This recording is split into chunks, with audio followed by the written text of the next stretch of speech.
Good morning guys. Dumating na po ko dito ngayon sa St. Clair College of Caloocan ROTC unit para sa aming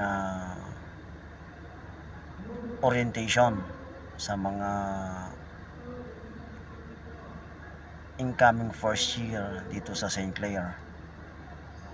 Magkakaroon po kami ng orientation para bigyan sila ng pagkakataon na mamili sa tatlong components ng NSTP, which is ROTC or the Military Training Service, and CWT is the Civil Welfare Training Service, and Literacy Training Service or the LTS.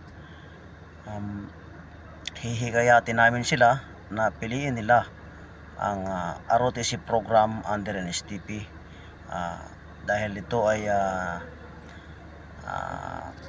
napakaraming benefits para sa kanila, na somehow hindi man sila maging ganap na sundalo, ay maging isang laang kawal sila, magiging tinatawag na reservist or the reserve army. So guys, abangan nyo lang ang aking orientation. 10 ng mga kasamahan ko na training staff sa pamumuno ng aming commandant na si Major Louie A. Nicolas, Quartermaster sa Philippine Army. And ako naman po yung admin NCO dito sa St. Clair College of Caloocan ROTC unit. Sige po, at pababa na po ako sa sasakyan. God bless all.